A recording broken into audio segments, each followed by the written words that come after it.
পরাজিত শক্তি গত 16 বছর 17 বছর আমাদের মুসলিম সংখ্যাগরিষ্ঠ বাংলাদেশের শিক্ষা কারিকুলামে, শিক্ষা সিলেবাসে, পাঠ্য বইগুলোর মধ্যে নাস্তিক্যবাদী গল্প রচনা ঢুকিয়েছে, ট্রান্সজেন্ডার এই মতাদর্শ ঢুকিয়েছে, কুফরি মতবাদ, বিবর্তনবাদের মতো কুফরি মতবাদ ঢুকাইছে। মানে এটা বাহিরের দেশের পরিকল্পনা। যদি কোনো জাতির জাতিসত্তা, মুসলমানদের জাতিসত্তা নষ্ট করতে চাও, তাদের শিক্ষা ব্যবস্থাকে নষ্ট করে দাও। এই জন্য শিক্ষার আড়ালে, রচনার পাঠদানের আড়ালে ঈমান নষ্ট করে শিক্ষার্থীদেরকে বিপদগামী করে গড়ে তুলবার জন্য অনেক আয়োজন আমরা দেখেছি। আগামীতে আমরা এই রকম কোনো অপতৎপরতা গ্রহণ করব না। প্রয়োজনে একবার জেলে গিয়েছি, আবারও যাব।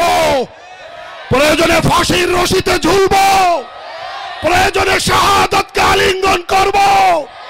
আগামীর বাংলাদেশে ইসলাম আর ঈমান আর রাষ্ট্রের বিরুদ্ধে কোন তৎপরতা, কোন সিদ্ধান্ত, কোন পরিকল্পনা মানব না।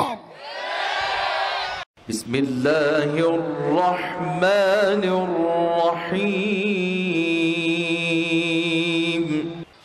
দীর্ঘদিন পর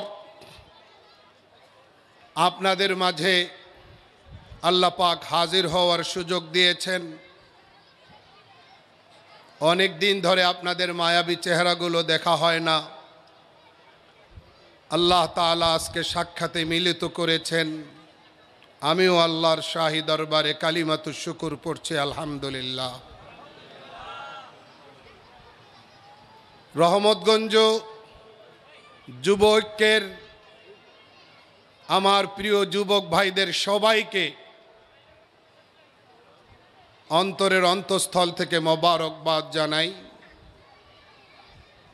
এত সুন্দর প্রোগ্রামের আয়োজন করতে পারার জন্যে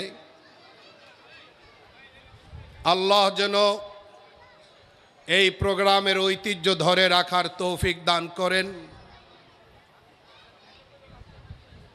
এই যুব ঐক্যের পরিচালনায় যে হেফজখানা পরিচালিত হচ্ছে, সেই হেফজখানার হাফিজ ছাত্রদের পাগড়ি প্রদান পর্বটিকেও যেন আল্লাহ কবুল করেন।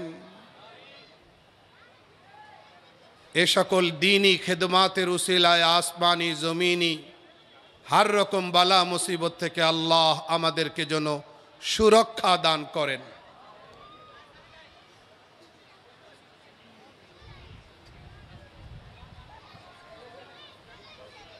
যুব সমাজ সমাজের নার্ভ এবং নাভি। যুব সমাজ যদি সোজা হয়, যুব সম্প্রদায় যদি ঈমানদার হয়, দেশ এবং সমাজের যুবক শ্রেণী যদি আল্লাহমুখী হয়, তাহলে রাষ্ট্র এবং সমাজের অন্য অন্য সেক্টর আর ডিপার্টমেন্টগুলো অটো সোজা হতে বাধ্য।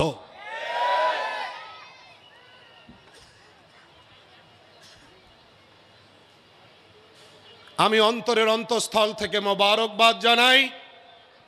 ইতিপূর্বেও আমার আসার সুযোগ হয়েছে। এই রহমতগঞ্জ যুব ঐক্যের সভাপতি, সাধারণ সম্পাদক সহ প্রিয় প্রত্যেক যুবক ভাইকে তারা যৌবনের উত্তাল তরঙ্গে তারা বিপদগামী হয়নি, বিপথে নিজেদেরকে উপস্থাপন করেনি। তারা সমাজ এবং জাতির উন্নয়নে, দ্বীনি শিক্ষার প্রচার এবং প্রসারে, ইসলামী শিক্ষা সমুন্নত রাখার এই জায়গাটাতে তারা সহযোগিতার হাত, সাহায্যের হাত, সমর্থনের হাত প্রসারিত করেছে। আল্লাহ যেন তাদের এই সহযোগিতা, সমর্থন, আন্তরিকতা কবুল করেন।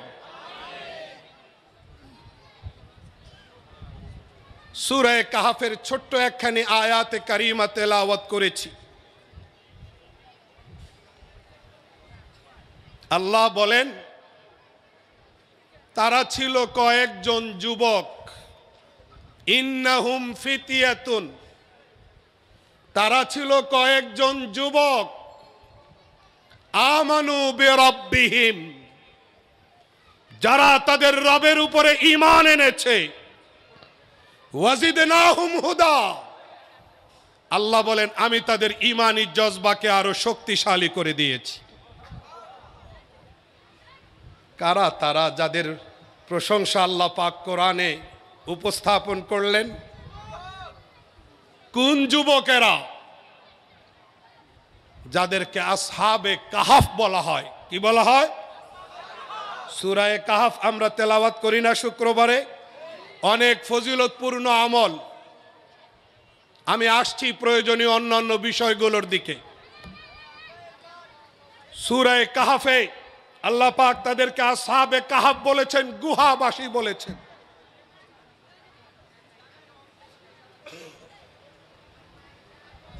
সময়টা তাদের ছিল মূর্তি পূজার সময়।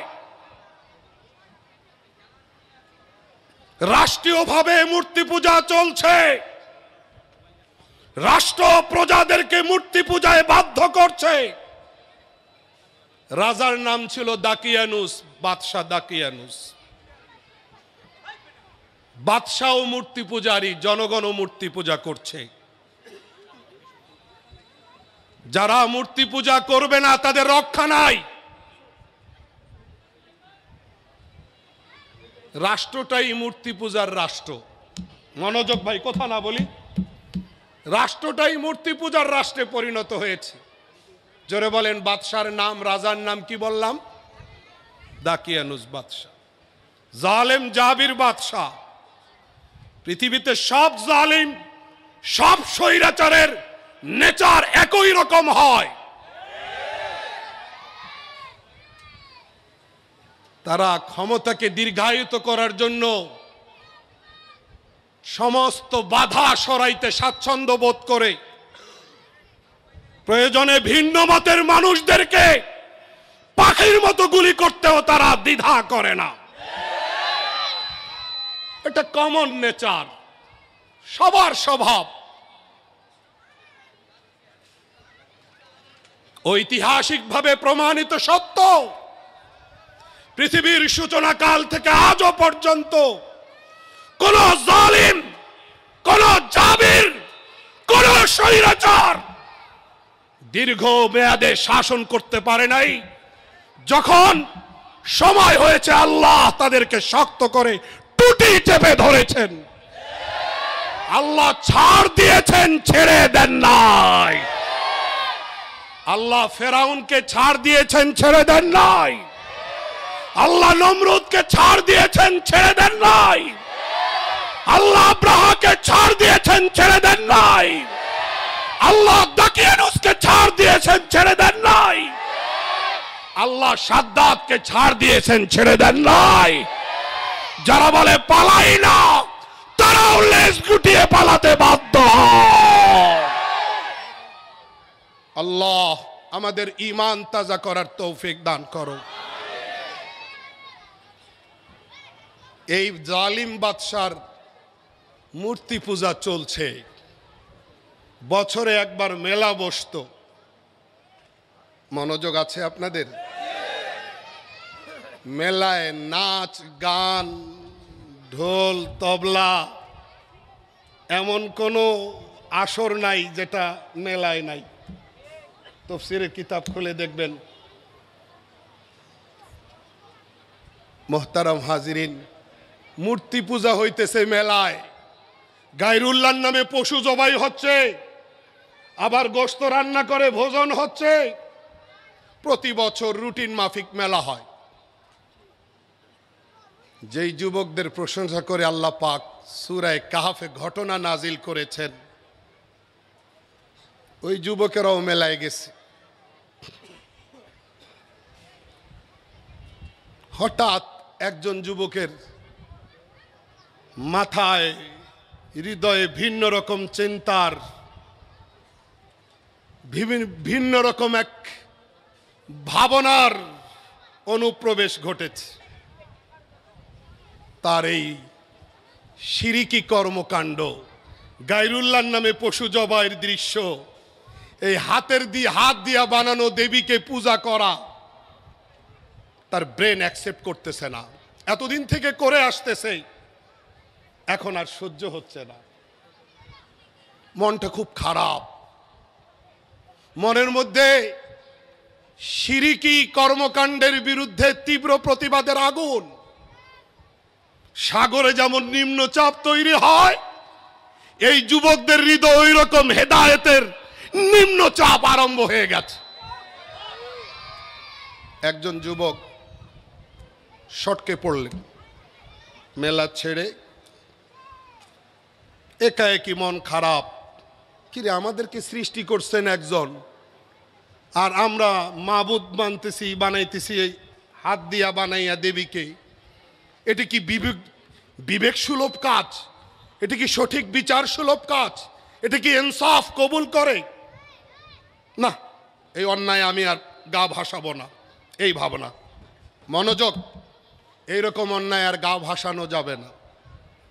মেলা ছেড়ে, রমরমা আসর ছেড়ে, মন খারাপ, মাথা নিচু করে বের হয়ে এক জঙ্গলে গিয়ে এক গাছের নিচে বসে পড়লেন। প্রথম যুবক, পরিবেশ নাই কারো কাছে শেয়ার করার, কারো কাছে বলার কোনো পরিবেশ নাই। একাএকি যুবক চলে গেলেন, গাছতলায় গিয়ে বসে পড়ল ছায়ায়। কিছুক্ষণ পরে দেখা গেল আর একজন যুবক এসে ওখানে বসলো। সুবহানাল্লাহ। আর কিছুক্ষণ পরে আরেকজন, কিছুক্ষণ পরে চতুর্থ জন, আরো কিছুক্ষণ পরে পঞ্চম জন। বাড়তেছে। প্ল্যানটা তো কুদরতের। কার? আল্লাহর প্ল্যান এভাবেই বাস্তবায়িত হয়। ইতিহাস পড়তে হবে, কোরআন জানতে হবে, শিখতে হবে। আস্তে আস্তে সংখ্যা বাড়তেছে, কিন্তু কেউ কাউকে কোনো কিছু জিজ্ঞেস করে না। কিরে ভাই, রমরমা মেলা ছাইরা দিয়া গাছতলায় কেন আসলি? কোনো প্রশ্ন নাই। ভয়ও আছে, কে কোন মতলব নিয়ে আসছে, কে কোন ভাবনা নিয়ে আসছে, বললে যদি আবার জানের ঝুঁকি চলে আসে। এজন্য কেউ কারো বলতেছে না, কিছুই বলতেছে না, কেউ কারো সাথে শেয়ার করছে না। আস্তে আস্তে কয়েকজন যুবক একত্রিত হওয়ার পরে সময় গড়িয়ে যায়, কেউ কিছু বলে না। হঠাৎ একজন যুবক মুখ খুলল, ভাষণ দিল। কিরে ভাই, প্রথমে আমি আসলাম, তারপরে একজন একজন একজন করে বাড়তে বাড়তে আমরা এত হয়ে গেলাম, এই 12-13 জন 14 জন সব একসঙ্গে। ভাই, কে কি চিন্তা নিয়ে আসছি একটু খুলে বলি। মেলা চলতেছে, আর কেউ আসলো না, আমরা কয়জন যুবক এখানে আসলাম কেন? তবুও কেউ কথা কয় না। পরে একজন কয়, অন্তত এতটুকু নিশ্চয়তা দেওয়া হোক যে আমরা কেউ কারো উপকার করতে না পারলে সেটা আলাদা কথা, পারলে উপকার করব, কিন্তু আরেকজনের মনের ভিতরের কথা শোনার পরে আমরা ক্ষতি করব না। কয়টা পাস, বিল পাস, কেউ কারো ক্ষতি করব। এবারে ভাষণ শুরু। কেন আসলো প্রথম জন? বলল যে আমাদের রব তো আল্লাহ, রব তো তিনি, যিনি আসমান জমিনের স্রষ্টা, আসমান জমিনের যিনি রব, তিনি আমাদের রব। উনি ইবাদতের যোগ্য, উনি সেজদার যোগ্য, উনি বন্দেগী আর উপাসনার যোগ্য। ওনাকে ছেড়ে আর কাউকে সেজদা দেওয়ার সুযোগ নাই। ইবাদতের হক একমাত্র তার, তাকে ছাড়া আর কারো ইবাদত করা যাবে না। আমরা এরকম শিরিকি কাজ যুগের পর যুগ করে আসতেছি, আমরা এই স্রোতে আর গা ভাসাইতে পারবো না, আমাদের দ্বারাই সম্ভব না। এখন সময় এসেছে ইমানের পথে আসার, সময় এসেছে তৌহিদের পথে আসার। এখন থেকে যা হয়, যে ঝুঁকি নিতে হয় নেব, আল্লাহকে ছাড়বো না, ইমান ছাড়বো না। সব যুবক কয় আমি রেডি, সব যুবক কয় আমি রেডি। এখন থেকে আমরা শিরিকি কাজে নাই। খবরটা কেমনে চলে গেল জালিম বাদশার কাছে। কি নাম বলছিলাম? বাদশাহ দাকিয়ানুসের কাছে। তাদেরকে দরবারে কল করা হলো। দরবারে ডেকে বলা হলো, তোমরা নাকি বিট্রে করছো। তোমরা নাকি আমাদের আদর্শ থেকে সরে গেছো। হ্যাঁ, তোমরা আর মূর্তি পূজা করবা না। না, তাহলে রব কে? তো বলতেছে রব্বুনা রব্বুস সামাওয়াতি ওয়াল আরদ লান নাদউ মিন দুনিহি ইলাহা লাকাদ কুলনা ইযান শাতাতা। এত বড় জালিম বাদশাহ রাজার রক্তচক্ষুর সামনে ঈমান দীপ্ত কণ্ঠে আল্লাহর একত্ববাদের ঘোষণা তাদের জবান থেকে অকপটে নির্দ্বিধায় বের হচ্ছে। সুবহানাল্লাহ। কি ঘোষণা? আসমান জমিনের যিনি রব তিনি আমাদের রব, ওনার সঙ্গে আর কাউকে রব মানতে আমরা কি না? রাজা কয় সাহস তো কম না, আমার রাজ্যে তোরা ইমানদার হইবি, আল্লাহর একত্ববাদের ঘোষণা দিবি, আর তোদেরকে ছাইরা দিব আমি। সাহস তো কম করস নাই তোরা। কয় যা পারেন করেন, ইমান ছাড়ব না। ওই কথাটাই আল্লাহ বলছেন, জালিমের সামনে সিনা টান করে ইমানের ঘোষণা দেওয়ার মতো যতটুকু শক্তি দরকার অতটুকু শক্তি আমি তাদেরকে সাপ্লাই করেছি আমার কুদরতের ভান্ডার থেকে। কে বলছেন? আল্লাহ। বাদশা কয় কয়েকদিন টাইম দিলাম, তোমাদের এই সিদ্ধান্ত প্রত্যাহার করলে বাঁচবা, প্রত্যাহার যদি না করো তাহলে মৃত্যুদণ্ড কার্যকর করা হবে, রক্ষা নাই। যুবকেরা কয় যে ঠিক আছে। এই দরবার থেকে বের হইছে কয়েকজন যুবক কিছু নগদ টাকা পয়সা শুকনা খাবার দাবার নিয়া এক জঙ্গলে গিয়া গভীর গুহার মধ্যে আশ্রয় নিয়েছে। আর গুহার মধ্যে প্রবেশ করে সবাই একসাথে বলে আহ ইজ আওয়াল ফিতিয়াতু ইলাল কাহাফ। আল্লাহ বলেন পয়গম্বর আমার স্মরণ করুন ওই সময়টার কথা যখন এই ইমানদার যুবকেরা গুহায় ঢুকলো। ফাকালু, গুহায় ঢুকে তারা মুনাজাত করা শুরু করলো। ফাকালু রব্বানা আতিনা, কয় না, মিন লাদুনকা ওয়ালিয়া। ইজ আওয়াল ফিতিয়াতু ইলাল কাহফি ফাকালু রব্বানা আতিনা মিন লাদুনকা রাহমাহ ওয়া হাইয়্ লানা মিন আমরিনা রশাদা। তারা আল্লাহর কাছে গুহায় ঢুকে বলল, আল্লাহ তোমার পক্ষ থেকে খাস রহমত চাই, তোমার খাস দয়া ছাড়া রক্ষা নাই। আল্লাহ আমরা কোন পরিস্থিতিতে কোন সিচুয়েশনে গুহায় ঢুকতে বাধ্য হলাম নিশ্চয়ই তোমার অজানা নয়। আল্লাহ ইমানের ঘোষণা দেওয়ার কারণে আজকে আমরা বাড়ি ছাড়া, ইমানের ঘোষণা দেওয়ার কারণে আজকে আমরা ঘর ছাড়া, ইমানের ঘোষণা দেওয়ার কারণে আজকে আমরা পরিবার হারা। আল্লাহ তোমাকে রব হিসেবে ডিক্লেয়ার করার কারণে, ঘোষণা দেওয়ার কারণে আমাদের উপরে অত্যাচারের স্টিম রোলার চলছে। জান বাঁচাইবার জন্য গুহায় এসে আশ্রয় নিয়েছি। আল্লাহ তোমার খাস রহমত ভিক্ষা চাই। আল্লাহ আমাদের বিষয়টা তুমি তোমার পক্ষ থেকে সুন্দরভাবে হ্যান্ডেলিং করবা। আল্লাহ তোমার কাছে ফরিয়াদ জানাই। বড় সুন্দর মুনাজাত। আল্লাহ বলেন মুনাজাত কবুল করে তাদেরকে ঘুম পাড়াইয়া দিলাম। ফাজারাবনা আলা আযানিহিম ফিল কাহফি সিনিনা আদাদা, তাদেরকে ঘুম পাড়াইয়া দিলাম। এক ঘুমে কয় না, এক ঘুমে ৩০৯ বছর। কত? হালাবিসু ফি কাহফিহিম সালাসামিআতিন সিনিনা ওয়াজদাদু তিসআ। কয়শো? এগুলি সূরা কাহফের আয়াত। ৩০৯ বছর। এটা কি মামুলি কথা? কত বছর?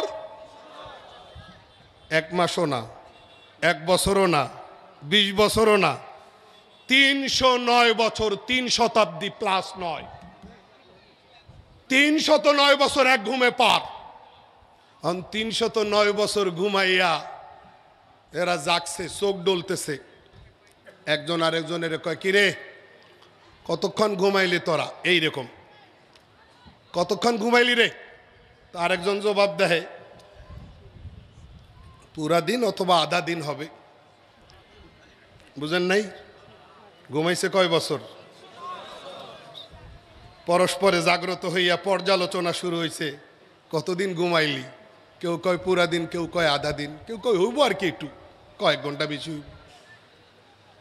কয় যে এই তর্ক বাদ দে, ক্ষুধায় পেট জ্বলতেছে, প্রচন্ড ক্ষুধা লাগছে, টাকা পয়সা যা আনছি এগুলা নিয়ে একটু দোকানে যা, একজনকে দ্বারা প্রতিনিধি রিপ্রেজেন্টেটিভ বানাইয়া টাকা পয়সা দিয়ে বলো যা দোকান থেকে কিছু আন, আগে খাই। ওই একজন দলের পক্ষ থেকে, যুবকদের পক্ষ থেকে প্রতিনিধি হইয়া দোকানে আসছে খাওয়া দাওয়া কিনতে।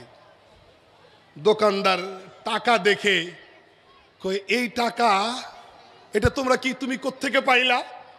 এটা তো এই যুগের টাকা না, এটা তো কয়েকশো বছর আগের টাকা, এটা তো কয়েকশো বছর আগের মুদ্রা। এইভাবে দোকানদার হইয়া, মার্কেট হইয়া খবর রাষ্ট্রের কাছে চলে যায়। ততক্ষণে আগের কয়েক সরকার, কয়েক জনম পরিবর্তন হয়ে গেছে। পরে তাদের উপরে সম্মানের সৌধ নির্মিত হয়েছে।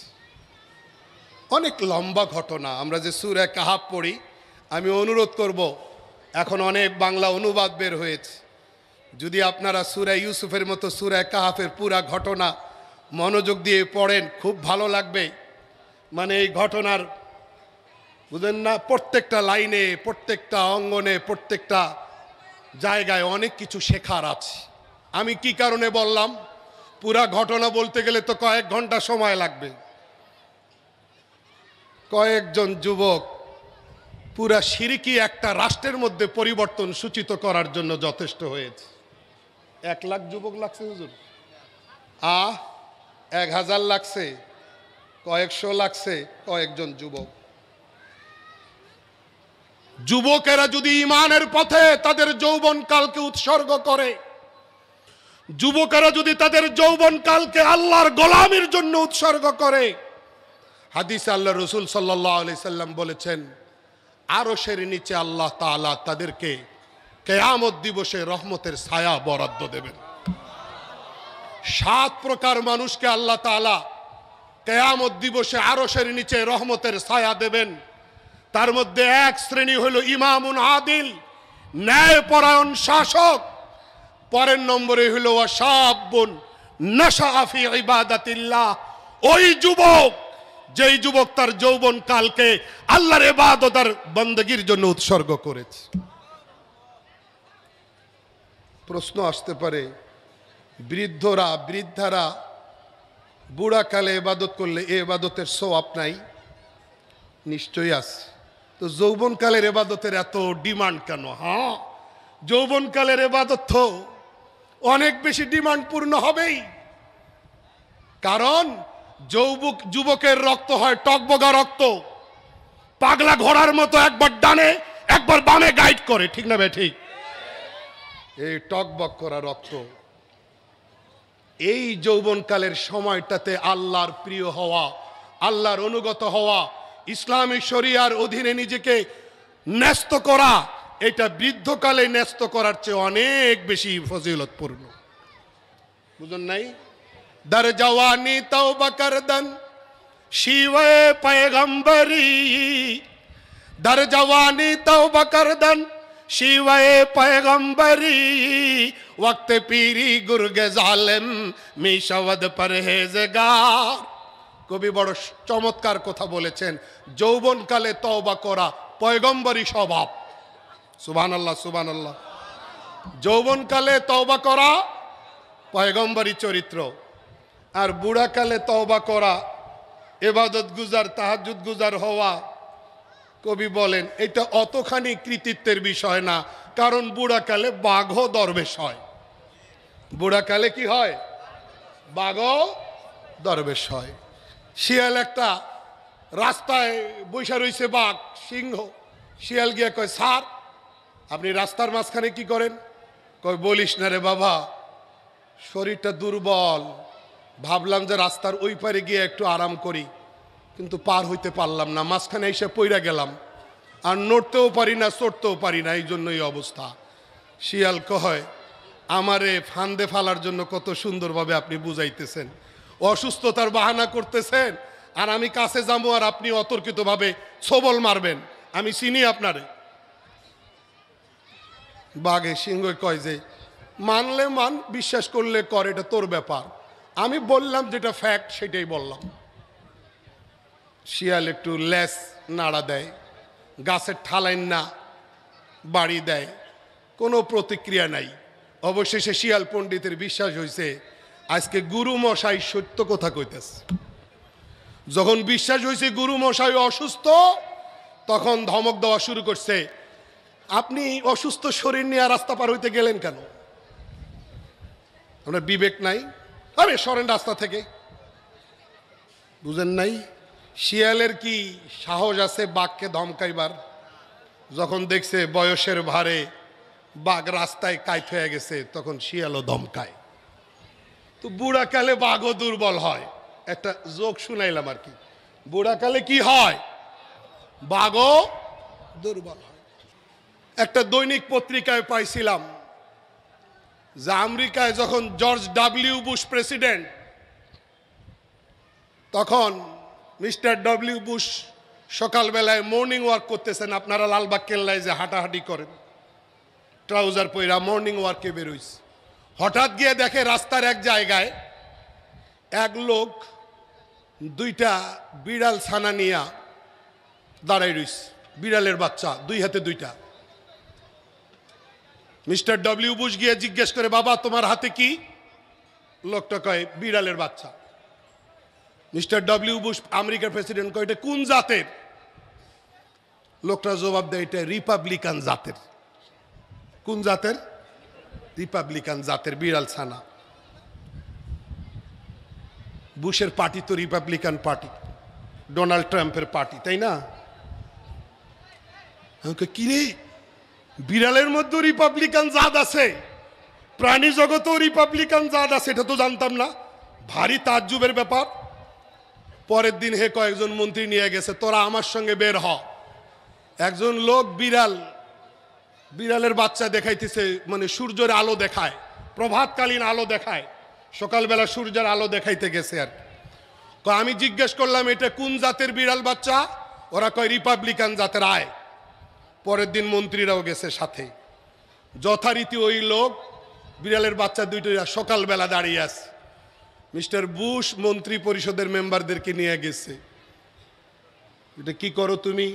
বিড়ালের বাচ্চা দুইটাকে সূর্যের তাপ দেখে। বাবা এটা কোন জাতের? লোক কয় এটা ডেমোক্রেটিক পার্টির। কি ডেমোক্রেটিক জাতের? মিস্টার ডব্লিউ বুশ, এটা বাংলাদেশের একটা জাতীয় দৈনিক পত্রিকায় এই যোগটা লিখছিল আর কি। মিস্টার ডব্লিউ বুশ রাগ হয়ে গেছে, গতকালকে কইলা তুমি যে রিপাবলিকান জাতের বিড়াল ছানা, 24 ঘন্টা যাইতে না যাইতে তুমি কও এটা ডেমোক্রেটিক জাতের। 24 ঘন্টার মধ্যে জাত চেঞ্জ হয়ে গেল। মেজাজ গরম। বিড়ালের মালিক কয় যে গতকালকে এই দুইটার চোখ ফুটছিল না, ফুটে নাই, আজকে চোখ ফুটছে। বুঝেন নাই? চোখ ফুটার পরে জাত চেঞ্জ হয়ে গেছে।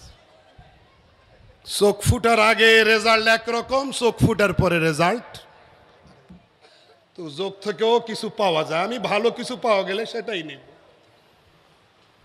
বাঘ আর সিংহ বুড়াকালে দরবেশ হয়, কবি বলছেন।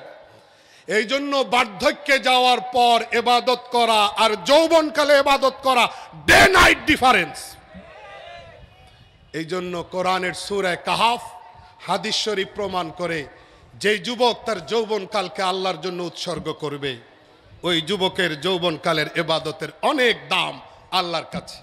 আমরা কারা কারা রাজি? হাত দেখাই। রহমতগঞ্জ যুবকের সব যুবক হাত তুলেছেন। প্যান্ডেলে যারা এসেছেন সবাই হাত তুলেছেন। আল্লাহ যেন ওই হাতগুলোকে কবুল করেন। আমরা বহু শহীদের রক্তের বিনিময়ে এক নতুন বাংলাদেশ পেয়েছি। এই বাংলাদেশে আগামীতে ঈমানের বিরুদ্ধে, ইসলামের বিরুদ্ধে, সাম্যের বিরুদ্ধে কোন তৎপরতা বরদাস্ত করব না। ইনসাফ কায়েম করবার লক্ষ্যে, আল্লাহর জমিন আল্লাহর দ্বীন জিন্দা করবার লক্ষ্যে, বৈষম্যের কবর রচনা করার লক্ষ্যে আমরা অতীতেও লড়েছি, আগামীতেও লড়ব। সেই লড়াইয়ে সবাই থাকবো তো? হাত দেখাই আমরা। আল্লাহ আমাদের সবাইকে কবুল করেন।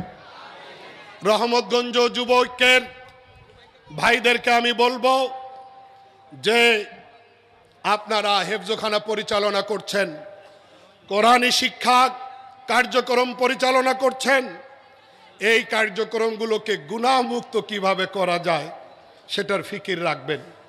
হ্যাঁ, মিডিয়া দুই চারটা থাকে, তাদের মাধ্যমে প্রচার হয়, মনকে আমরা অনেক কষ্টে বুঝাই, ধৈর্য ধরি, কিন্তু ঢালাওভাবে সেলফি তোলা, ঢালাওভাবে ছবি নেওয়া, এত ব্যাপকতার সাথে যদি এই গুনাহ হইতে থাকে তাহলে লাভের চেয়ে ক্ষতি বেশি।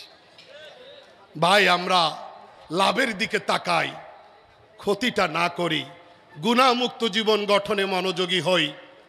ভাই, আসছে মাহে রমজান, এই সাধনার মাসে যেই রকম সাধনা আল্লাহ চান ওই রকম সাধনা আমরা করি, ঠিক আছে না? যাকে সাধনা বলে, সাধনা কাকে বলে?